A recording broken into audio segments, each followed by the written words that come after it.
Good evening, dear friends. This is Santa Claus with you on this September 12th, 2025, bringing you today's stories as the autumn leaves begin to prepare for their colorful dance.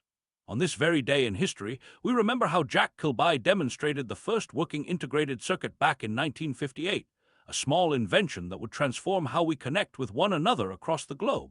The world of finance is shifting tonight as the European Central Bank appears to be pausing its interest rate cuts while the Federal Reserve in America prepares to lower rates once again. Christine Lagarde, the ECB president, has noted that the disinflationary process is over, reminding us that even in economic matters, timing and patience are virtues. What affects one part of our global family inevitably touches another, just as the gifts we share during the holiday season create ripples of joy that extend far beyond the initial moment of giving. Now, turning our gaze to international relations, I'm saddened to see tensions growing between nations that should be working together. China has issued a warning to Mexico over new tariffs, urging them to think twice before proceeding. Mexico finds itself caught between two powerful nations, the United States and China, reminding us that sometimes the most difficult position is being in the middle of a disagreement between friends. How I wish nations could sit together at the table of brotherhood, sharing in the bounty that comes from cooperation rather than competition. Meanwhile, across the globe, President Trump is expected to meet with the Qatari Prime Minister following Israel's strikes targeting Hamas leaders in Doha. This comes at a delicate moment when Qatar was hosting peace talks between Israel and Hamas. My heart aches for all involved, for the Israeli families who have suffered, for the Palestinian civilians caught in this terrible conflict, and for those working tirelessly for peace. Remember that even in the darkest night, a single candle of hope can illuminate the path forward.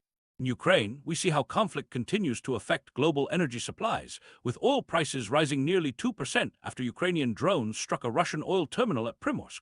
With peace negotiations paused between Russia and Ukraine, I pray for renewed dialogue that might bring an end to this suffering. The effects of war ripple outward, touching lives far beyond the battlefield, reminding us how deeply interconnected our world truly is. The European Parliament is seeking adjustments to a trade deal with the United States, even as NATO allies grow concerned about Russian and Belarusian military drills near their borders. Just days ago, Russian drones entered Polish airspace, heightening tensions in a region already on edge. How I wish we could transform these drills into exercises in cooperation and mutual aid instead. In a development that shows changing alliances, Denmark has chosen a European air defense system over the American-made Patriot, perhaps signaling a desire among some European nations to become less dependent on American weapons.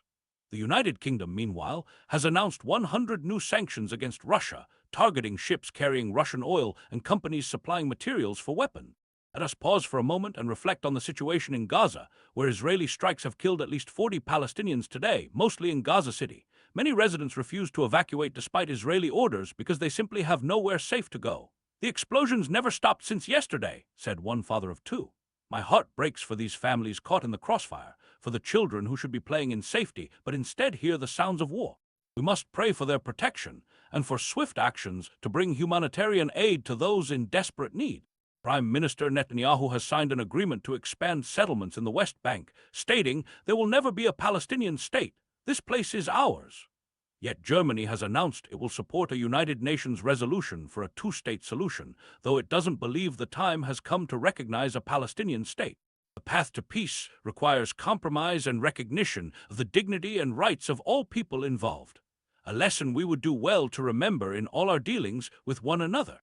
In the waters between mainland China and Taiwan, China's newest aircraft carrier, the Fujian, has transited through the Taiwan Strait as part of training exercises before its official entry into service. The vessel is bound for the South China Sea for further testing. As we conclude tonight's news, I'm reminded that behind every headline are real people with hopes, dreams, and fears, just like you and me. In a world often divided by borders and disagreements, let us remember that kindness knows no boundaries, and compassion is a language understood by all.